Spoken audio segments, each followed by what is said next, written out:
themselves. Vasudeva took the child and left Mathura. He could see only one path in front of him, the one that led to Gokul, across the river Yamuna, his beautiful village. Vasudeva hurried towards Yashoda's house. Here in Gokul, Yashoda had just given birth to a baby girl. She was adoring her little baby with motherly love. When Vasudeva entered, Yashoda was shocked and overjoyed at the same time. Vasudeva told her everything. Yashoda had great sympathy in her heart for Devaki. She steeled her heart and said, "Oh brother, I am a simple village girl, but from what little I can understand, I feel that I must embrace your son as my own. And so that Kans doesn't get suspicious, I will give you my daughter. May the Lord protect her."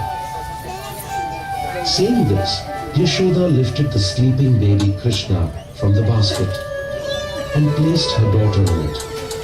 Vasudeva could not hold back his tears. He immediately turned to return to Mathura.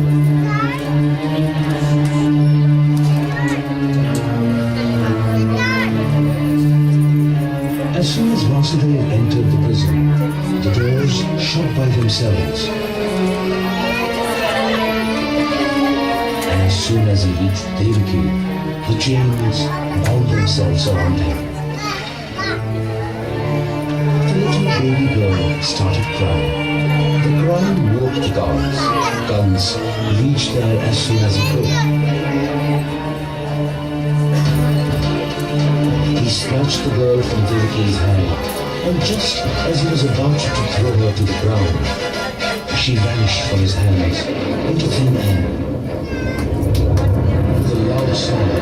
She appeared as a bolt of lightning, and laughing loudly, she said, "Oh, evil Kans, your destroyer is being raised in Gokul."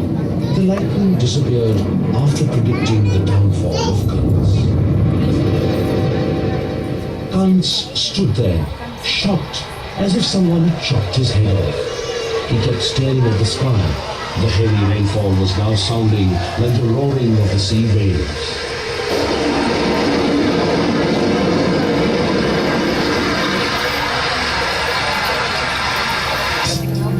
And the time came when the baby of Yashoda and Nandlal got his name Krishna from the highest priest of the Yadav race.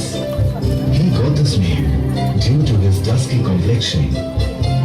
Time started passing and Krishna began to grow.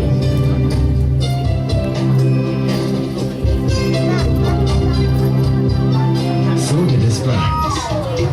He, along with Balram, was always up to something. Their style of pranks kept changing with their ages, and soon they, along with their other friends, became a nuisance for everyone. You naughty fellow! Let me teach you a lesson. Now tell me, why have you done this? But Maya, I'm innocent. I haven't done anything. Such was the impact of Krishna's innocent looks that everyone used to forgive him, and that led Krishna to play more and more pranks. And one day, Yashoda Maiya! Yashoda Maiya! Now what have you come to say? Don't tell me that Krishna has done some mischief again. No, Yashoda Maiya. Then what has happened? He has eaten clay. What? Yes, we all saw that. Oh Lord, this boy always creates headaches for me. Where is he? Oh, there you are. All of you, leave at once. So, you have done a new thing now. Why have you eaten clay? No, Maya, I haven't eaten clay. They were lying. Balram was also lying. Yes, Maya, he did so because I had a fight with him in the morning. So you have not eaten clay. Open your mouth and let me see. This time your innocent looking trick will not have any effect on you. Let me see. this was the first of the Leela of Krishna. which Yashoda saw, and she was amazed to see the universe in Krishna's mouth. She thought that she may be dreaming, but she didn't know that her son Krishna was the Lord of the whole universe. Very soon, she was to witness another Leela from Krishna. One day, when Yashoda was feeding Krishna, she suddenly realized that she had kept milk to boil. Leaving Krishna on the floor, she rushed to the kitchen.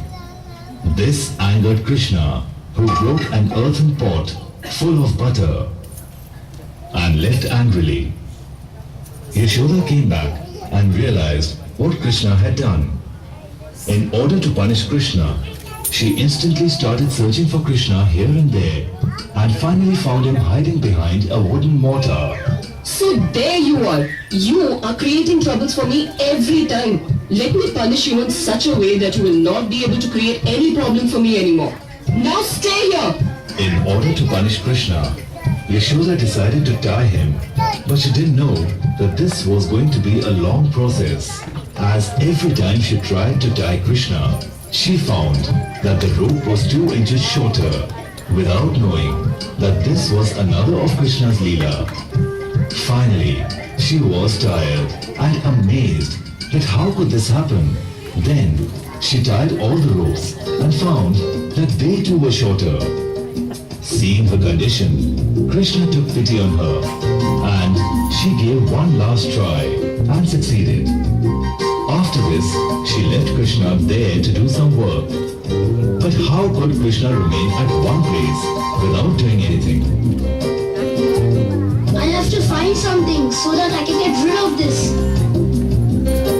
So, he dragged himself with that heavy mortar and left that place. In order to get free, Krishna had come a long way from his house and found himself stuck between 2 Arjuna trees.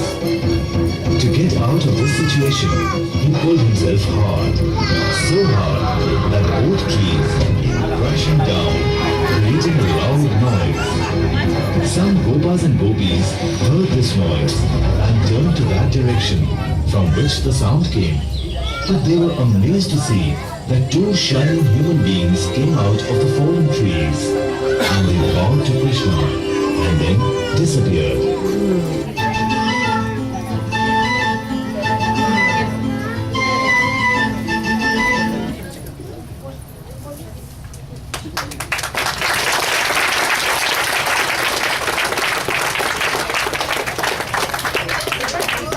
Everybody in line. Yes. Picture, please.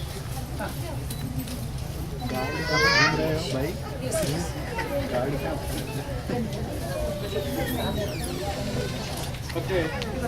Rajesh, look here. Yeah. Rajesh.